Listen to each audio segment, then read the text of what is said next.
that we know what is right. Our purpose, potential, and wisdom will create a different society than what we are seeing right now. So we have to. We have to take it upon us and say, I'm going to be convincingly, subjecting myself to what's happening right now. I'm not going to sit back and just watch things happen.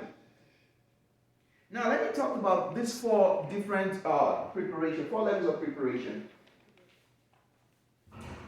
4 levels of preparation.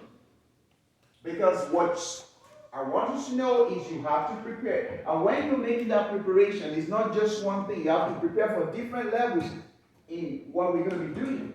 Whatever you want to do, you have to prepare for it. The first level of preparation is this. I'm talking about 4 levels. So the first one is this. You have to build. You have to build your work. What does that mean? See, a lot of us are really attached to job. Job is what you are hired to do. You're being paid to do something. They tell you what to do, when to do it, and how to do it. Your work is your work hints on your purpose in life. It's not. This is your work. You have to prepare to build your work. Your work is your essence in life. That's why you are here existing. It's not your job. Your job is what you're hired to do. Your work is what comes out of your own specification, how you are designed to function in life. Do you understand?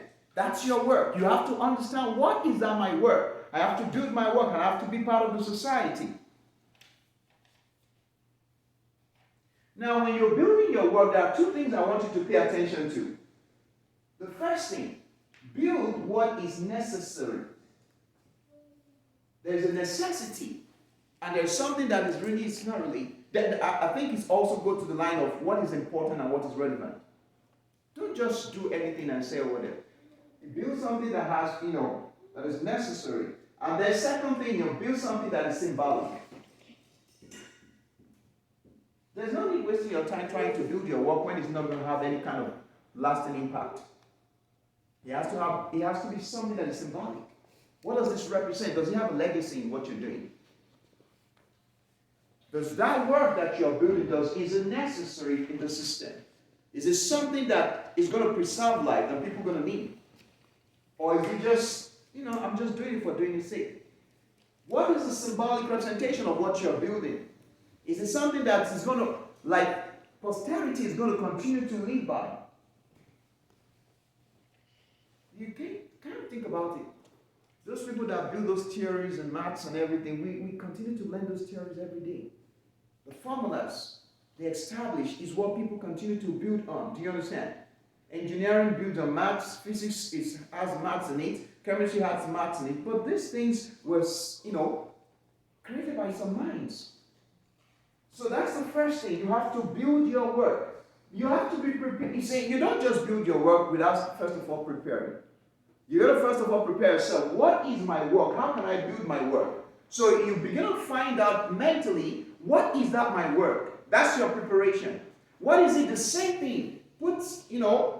Try to put what Femi was teaching today. What is that thing that I'm going to be doing that when they're looking for it, they say, I'm only the one that can do it? That's your work. Your job, anybody can be hired to do your job. But not everybody can be hired to do your work. Because your work is synonymous to what your identity is. Do you understand that? Your work is what makes you to be unique. Your job, anybody can be hired to do it. But your work is unique to you because it's an idea that is in your DNA that comes from you. Do you understand that? So the second thing when you prepare to build your work, the second thing is when you start building your work, I want you to pay attention to this. Because this is the phases you're going to go through. When you start building your work, prepare to live with the experience of that work. Guess what? When you start doing this, and this is what I want to do. I want to lead an organization that is called Life Impact. So because I want to build that work, what I'm going to do is I'm going to leave my job that I used to do before and start this work. When I start this work, it's going to create an experience in my life that I've not even seen before. That experience is a new thing for me. So I have to prepare for this experience. Maybe experience in what financial experience am I going to encounter here? What social experience am I going to encounter here? What is the pain in this work? What are the experiences? You have to be prepared for those experiences. If I want to join the school board and start confronting people, what's going to happen? Are they going to be hostile to me? What am I going to experience when I start interacting with people that is out of my comfort zone? But when you start building your work is going to generate new experience. And you have to prepare for that experience. You have to start thinking differently. The third thing to prepare for, you have to live with what? The identity. Okay. Hey, if you have a work that is unique, that is going to create impact, because of this experience, it's going to generate an identity for you. People will know you based on the experience that you gather from your work. The first thing is build your work. When you start building your work, the work creates experience for you. That experience is what creates your identity. When we begin to continue, we started all those things. Okay, so now, Pastor Hernandez really knows us now, but Pastor Hernandez will identify us based on the life impact that we're doing. Pastor Hernandez does not know what my experience is as somebody that left my job to do this, but he knows my identity, that I used to have a seminar that is called Life Impact, that identified me. Because your experience is going to be what? Internal to you. And your identity is going to be the external. This is what people will see and know you for, but they don't know your experience. Because this is internal to you while you're building your work. But your identity is what people will see. That's external. You have to prepare for this identity. The same thing. If you become famous and paparazzi want to follow you, you have to prepare for this identity. This is what celebrities begin to have issues with. Now they become famous overnight and everybody knows them. They can see themselves. They don't know how to deal with this. Because your identity is going to reveal you. How do you deal with that? Sometimes I look at my kids and say, hey, are these guys going to be able to deal with the pressure of where we are going to? I say, well, God's going to help you to get, to grow up fast. And you understand that not everybody's going to like you. Not everybody's going to say, well, because you are a son of this person, oh, kumbaya. Some people are going to look at you and say, I hate this. Is it not your dad that said this thing? Is it not your mom that said that thing? So this identity, where people's going to know you for, you have to prepare for it. Because it's going to bring so many things to you. Sometimes it can bring some good things, and sometimes it's going to bring some bad things.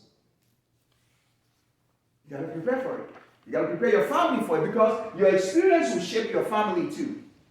Now you have left your job, you are doing your work. It's going to change your family. The way they look at things, the way they see things. And then the identity is going to be revealed. This is what people are going to know them for. Oh, you say your name is what? Falola? Oh, so it's your dad that used to do that program, that used to say those silly stuff. Come on, man. That's identity. You got to prepare to. And then somewhere you go to somewhere and say, well, what's your name? And say, Falola, say, oh, okay, I know your dad. Come in. It can open door for you, and it can shut door on your face. You got to prepare for that. And the fourth level of preparation is transition. Because after you start building your work and you begin to gain experience in your work, you begin to shape and remodel your family and your life, and you create your identity, you don't stay in this place. You got to understand the phases that you need to transition in your work. You got to understand that phases of transition. Even though we started Life Impact for the past 3 years, but what phase are we right now? If we don't understand the phases, we're going to be doing the same thing we are doing from the first day of the seminar until we are doing 10 years, we're still going to be doing the same thing. But when we understand that this work that we're starting, that we start building, is going to create experience for us, that experience is going to create our identity, and then at a point in time, we have to transition from what we are doing the first 3 years and begin to do something else. Why do you think we're talking about preparation? Because for the first 3 years, we are still laying the foundation of this organization. We're still in the foundation phase. But we got to be ready to transition. We got to prepare, because our work is not going to be stagnant in one thing. We're going to find a field and become relevant in that field. Do we understand that? Preparation has levels. Let me give you another example. You got couples, they got married. And they say, well, we're going to have kids. So the first thing they're going to do is what? Prepare to have kids, right? They're going to prepare for that. Now, that's the preparation doesn't end there. When they decide they're going to have kids, they prepare. Now, the woman needs to prepare to carry the pregnancy. Because what the pregnancy is going to give her experiences that she has never seen before. The day she can't sleep, the day the leg is going to be swollen. There's going to be various experiences during the pregnancy. Now, because she's not pregnant now, she used to be size 1 before. Now she's not size 6, new identity. People say, well, I don't recognize you when I saw you. Oh, you're still the same person. Oh, you're pregnant. And then they go, wow, because you just look big now, you changed. Your appearance, reflection has changed. Even sometimes you may be a very nice and quiet person, and then because of the pregnancy, your mood changes. It's giving you a new identity. So you have to prepare for it. I'm not just only going to be pregnant, but I need to prepare for the experience of pregnancy, the experience and the identity it's going to give me. Then you got to prepare for delivery. That preparation, you have to put your mind. Hey, they used to say they use epidural. What do they call it? Epidural. And then you need to think about that. Do I need to use that or not? Oh, the excruciating pain. Nobody can explain that pain to you. But you have to be alert. That's the unknown. But you know it's coming, but you don't experience it until that day. But you have to be prepared for it. Some people have that one single experience. They say, I'm never giving birth again. That's all. So they are not ready to transition. One experience, I'm done. But some people say, well, it wasn't really bad, but it's, although they told me before, and this and this, but it was so really bad, I can't explain it. But it doesn't mean they will not have another kids, because they know they need to transition. So you got to prepare. There is unknown within the known. You got to prepare. So when we say prepare to step into the terrain that you've not stepped into, we're not saying something that is convenient and comfortable for you. That's why we're telling you this level of preparation. When you start your work is going to reshape your life, reshape your ideology. It's going to take you away from who you used to be before. Because that's the reason it's called the work. Before you have not discovered yourself, but now you discover yourself because you find your work. And that work begins to give you new experience, new identity, and at the same time begin to transition. That's the preparation. You have to go through those phases. When you prepare for it, it's not going to be too bad. But when you're not prepared, if you're caught on guard, that's going to be terrible. It shuts some people down. Some people say, I'll never do this again. The same thing for people. Look at some people. They say, oh, the first time, have you ever seen people who are like music celebrities or something like that? They had their first album and it was so successful, and they tell them, well, you got to go on tour now. And I was like, oh, I can't do this. I didn't sleep. I didn't do this. But you don't understand that there's a price to that thing you started doing. You're preparing when you're in studio that I want my album to be the number one. When you say that, you are inviting something that you don't understand. If your album should become number one, the people that paid you money to do that album, they want to manage you and they want to put you everywhere to make money instantly. So your life is no more your own. That work owns you. So they'll say, tomorrow is Los Angeles, you're going to perform here. Tomorrow is this. You're just going to be there. The thing is going to tear you apart, give you a new experience, give you a new identity, and then you need to learn when to transition. That's what all preparation is about. You have to be prepared for those phases in life. All right. So having talked about preparation, let's quickly go to doing things differently. It's not really, just going to tell you a few things you got to do differently. We already have the idea since we start talking. Because if you want to become relevant, you have to do things differently. So number one thing, you have to start coming up with ideas that you are not really used to before. Every time you go to somewhere, you have a pattern. All right, when I do this, this is what I do, and this is what, no, you have to change the way you do things. Now, what I say is you have to remove the limitations you've set for yourself. That's the first thing. Remove the limitations you've set for yourself. That's very important. Remove the limitations you've set for yourself. The limitation is a barrier. It's not going to let you change. You have to remove that limitation. No matter how genuine the factual those things are, that may not be the fact.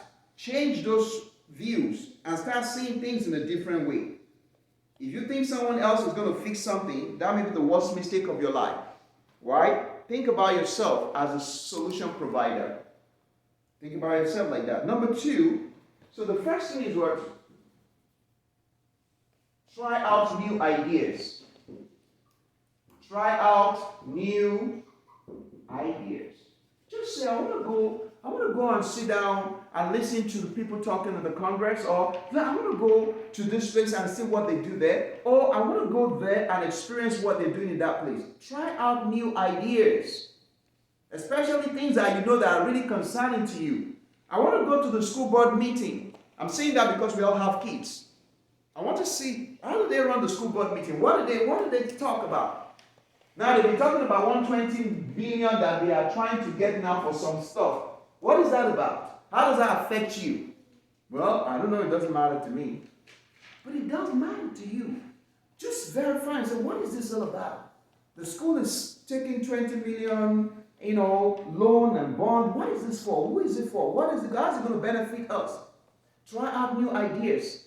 Things you've not done before. Things you've not thought of before. Places you've not been before. Or people you've not even spoken to before. Try out new ideas. Be prepared to do that. The second thing is, you got to think of building. And what you're going to build is something that is what? Spiritually and mentally sound. This is the way I put it. Think of building a spiritual, mental, and wealth fortification. Think of building that. If you've never thought about that before, a spiritual, mental, and wealth fortification. That's the only way the system is not going to trample you. That's the only way you're going to be liberated from the system. Do you understand? By doing that, you're going to establish your footprint until no one can ignore you. That's where you're going to. Until the time where nobody can ignore you. They know you're a force to reckon with. I keep saying that. Your work must be solid enough to exempt you from depending on the system for survival. You need to do that. Start thinking of concepts you have not considered before. Ideas that you have never seen anywhere or heard about. Be mentally and spiritually prepared to explore areas you have not given any chances before. Do that. It may be a world of business, it may be education, it may be, competing for a political office. Do that. Even if you don't want to compete for a political office, do you know these people that want to do election, they want to talk to anybody? Just say, I want to see him. Is he trying to compete for election? Let me tell him I want to see him. He will want to see you because he doesn't know how much influence you have. So when people are trying to look for office and trying to get elected to the office, they're always making themselves available to people. Have a word with them. Why do you want to do this? Start mingling with those people. If you talk to them today, you don't know when they get to that position. You say, do you remember me the first time I talked to you? But some of us are, no, we just want to sit down in our house. And we want everything to be good.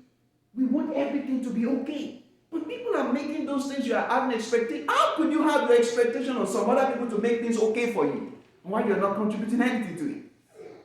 I want a screwdriver to bring my kids home safely. But when you say, let's talk about this and this, you say, I'm not going. It has nothing to do with me. But it has something to do with you. So the third thing I'm going to talk about, goal. This is exactly the same thing. Go to the uncharted territories. Go to the uncharted territories. The places that you are now really say, it's not like, kind of thing that you would think you will do. Go there and see. And you will be convinced wow, I never knew this is how it is. I used to think this way, but now when I went there for the first time, I have a change of mind. But if you don't step out of your conveniency, you will not be able to go to the uncharted territory. Go to the uncharted territory. Do something different from what you've been doing before. Will you be willing to voice out your opinion at a school board meeting on curriculum? Just go to the school board meeting and say, hi, I have something to say. What about this and that? Go to the uncharted territories. Don't sit down in the same known familiar area. you're not contributing anything to the system like that. So being at the top is the only position we must aim at. It's where we can change the trajectories of the collapse system. It's a waste of time to build what's not going to impact life. It's a waste of time to do that. So those three things, doing things different, try out new ideas. Think of building a spiritual, mental, and a wealth fortification. Think about it, because if you don't think about something, you can't even start doing it. And lastly, let me quickly say that this is the last thing I want to explain.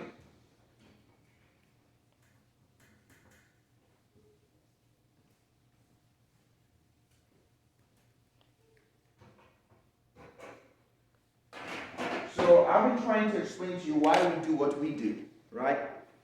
When I was preparing for this seminar, I was like, this title is really somehow. So, what am I going to use to prepare for this seminar? Then I had the Leading Together book. And I got that book. One thing I saw in that book, it talks about the 7 mountains that forms and shape the culture. 7 mountains that form and shape the culture. Have you heard about that before? No. All right. So the 7 mountains is what shape the system and form the culture of any nation.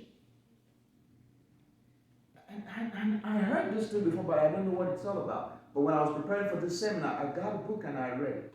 It said these 7 mountains are key, the 7, strategic key areas that determines how the culture of a nation or society is being formed. That's the entry level to change the trajectory of a nation. So number 1 is the church. Number 2 is education. Number 3, entertainment. We think number 4 is what? This is not in any kind of order. Big business. Number 5, family. Number 6,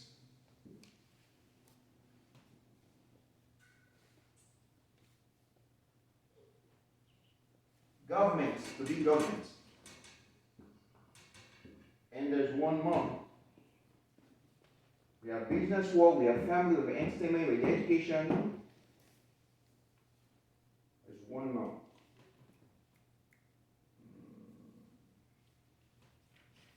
I think the last one is I'm going to check it. But the way this is being explained is like this. Influence. These are the, how a mountain is always like. It's always big at the base and tiny at the top, right? So we have a lot of people, the masses are at the bottom. And we have the few elites that are controlling what the masses are doing bottom. So let's take, for example, entertainment. So let's say this is the mountain of entertainment. You know how many people this entertainment is really influencing in this nation, around the world? A lot of people, billions of people. Because one of Beyonce's songs, Halo, 1 billion people have listened to that song. 1 billion people. But who is influencing these 1 billion people? They are at the top here. They influence the culture. What kind of song you listen to. How the song should look like. What it's supposed to sound like. They put the beat, they put the wordings, they put it together. And these few people on the top here influence this billion people listening to this song. They have their own ideology in that song. They have their own lyrics in that song, and they sell it to the populace. These people at the bottom, they're not influencing anything. These are the ones there. So this is what I'm saying. Before you can change the culture of a people, you have to occupy this mountain and be at the top of this mountain to influence things.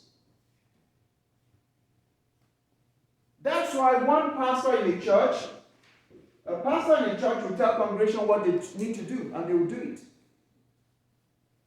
If you are not that pastor of that church, you can't influence that members. That's why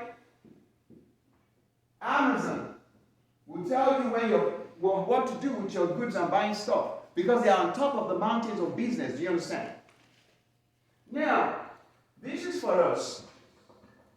And for the first time, I realized we are actually out of this, because when you read, you can Google it, you have many books that have been written on these things. Art and education, big businesses, and the last one is media.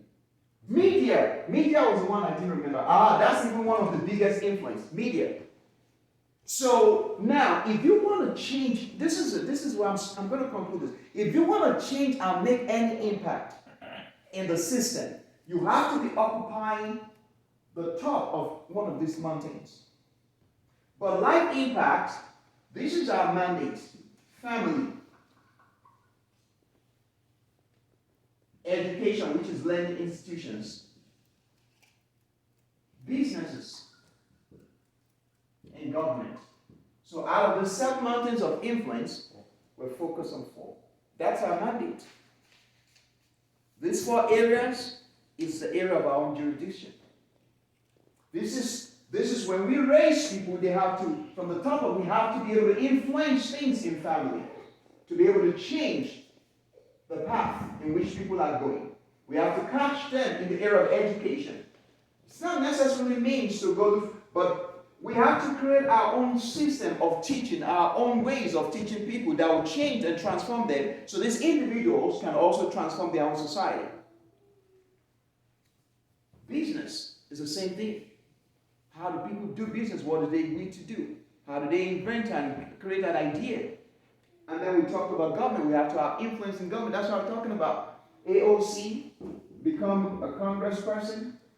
What about you telling somebody, hey, you can do that thing. You see the good in them and tell them you can go.